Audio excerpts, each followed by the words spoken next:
Thank you for stopping by Ballistic Barbecue. On today's video, I'm going to be making Baltimore pit beef on the pit barrel cooker. It just sort of seemed appropriate. Let's get going.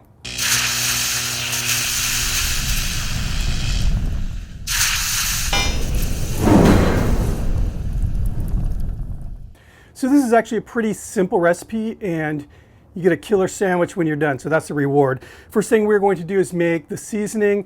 Typically, the seasoning on Baltimore pit beef is very basic. It's going to be salt, pepper, garlic, and sometimes a few added herbs.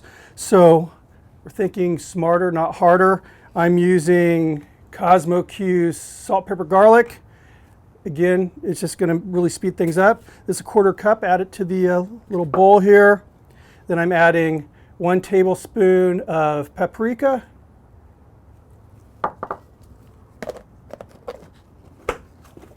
Shake it up. There we go. Easy stuff. Now for the meat. I have here 2.5 pounds of bottom round, and this cook is going to be basically for just the 3 of us, my son, myself, and my wife. First thing I'm going to do is get it on one of the pit barrel cooker skewers here.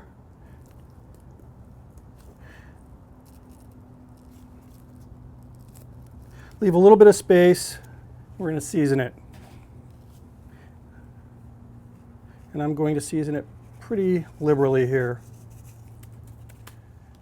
Now I'm going to simply allow this to set and kind of sweat through the seasoning, let that seasoning penetrate the meat.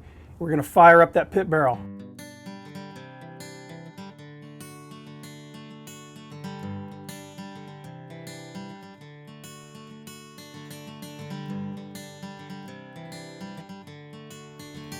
Pit barrel cooker's up and running. I'm burning lump charcoal. Right now in the center of the basket, I have a really nice batch of lump burning very hot. Damper is set for just a typical pit barrel cook according to the elevation that we're at right now. And as you can see, the meat has been pushed down to the bottom of the skewer. Let's go ahead and get this hung. All right, now we're just going to let it cook. I'm going to monitor the meat's temperature. Once it hits 120 degrees, I'll pull it off. We'll let the carryover bring it up to about 130 or so. Then we'll finish it off back on the pit to give it a nice sear. We're going to crank the temperature up on this thing. In the meantime, let's go ahead and make that tiger sauce, the Baltimore tiger sauce. Now we're going to make that tiger sauce. Again, a very simple recipe. I have here 1/2 cup of mayo.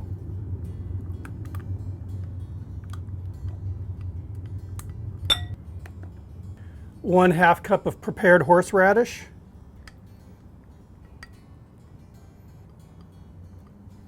1 tablespoon of sour cream,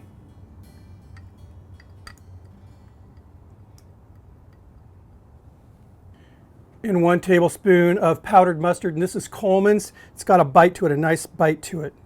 Get this mixed up. And there we go. Take this in the house, put it in the fridge, let all these flavors meld together. It's going to be a good sandwich. We're about 45 minutes into this cook, and we just hit 120.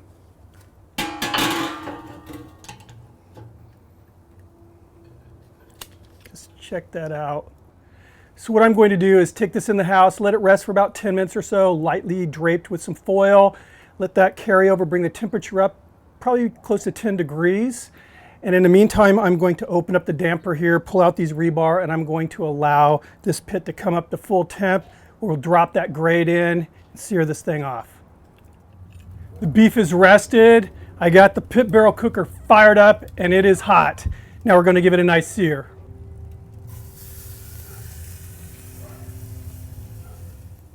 So you can see I'm getting a nice char on this. That's what I'm looking for right there.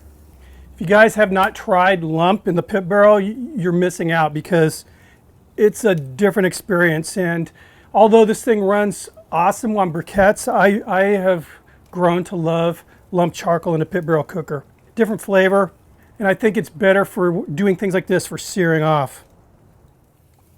I'm happy with this. I'm going to take this back in the house and let it rest. I will meet you guys in there. We're going to slice this up and make some killer Baltimore pit beef sandwiches. The meat's rested, and now we're going to slice this paper thin.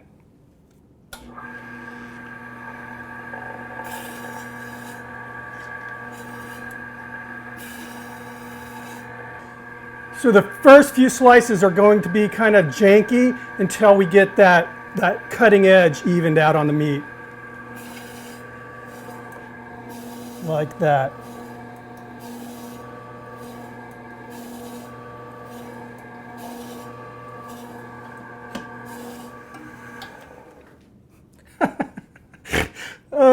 That's enough to make a couple sandwiches. Let me get all this stuff out of the way and then we'll build us a Baltimore pit beef sandwich.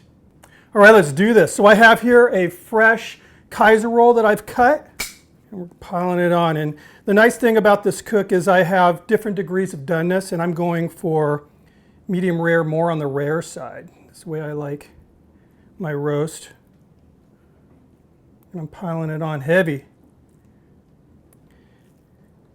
There's just something magic about these really thinly sliced beef sandwiches. I mean, I was talking to my sister about this last night. There's a place that used to be out here that did this. I really miss that place. All right, now we're going to put on some of that tiger sauce.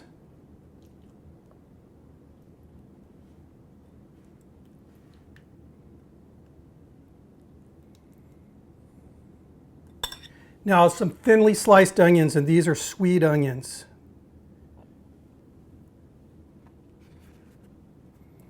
And there we go. Beautiful sandwich. And I think we all want to see this thing sliced in half.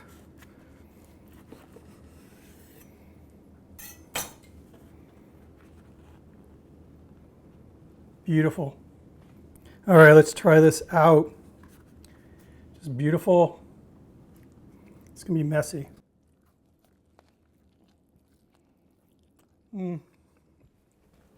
So good. First off, this bottom round being sliced as thin as it is, it's a full bite. You're not pulling out meat from the bread, which is a bonus for a sandwich, obviously. I'm getting, that little bit of that smoky flavor, a little bit of that sear flavor. So it definitely doesn't taste like something that was cooked in an oven. The rolls, the Kaiser rolls are just so nice and soft. That tiger sauce, again, just a very simple sauce, but it's very creamy, kind of refreshing, and then it gives you a little punch in the face with that horseradish and that, that mustard powder, that Coleman's mustard powder, which again has a nice bite to it. The onions, again, I went with sweet onions, which I love. They're sliced very thin. So it's not overpowering the sandwich at all. You're getting that nice crispness from the onion and that sweet kind of a bitey flavor that those sweet onions have. This sandwich is just so good, really good. Let's have a beer. I've been getting a lot of requests lately to kind of go back to pouring the beers, and when I can do it, I'll do it definitely. Here we go. So this beer was given to me by a buddy of mine, Alan. Thank you, Alan. And it's a very special beer. It's, and I hope I pronounce this correctly, German people, please don't hate on me, Weissenstefaner. And it's a crystal Weiss beer. And this, I guess, is the world's oldest brewery, which is cool. So let's give this a go. Forgive me if I'm not using the correct glass. This is just the one I grabbed out of my cupboard here.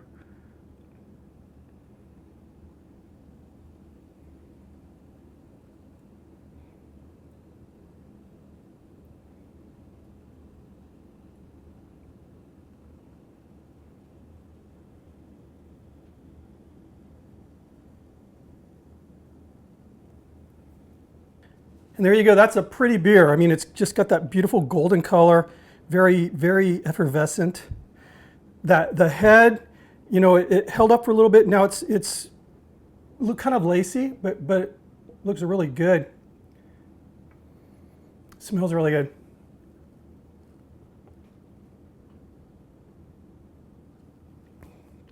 Wow, just very, very refreshing. I mean, it's not bitter. I mean, it's just a really good beer.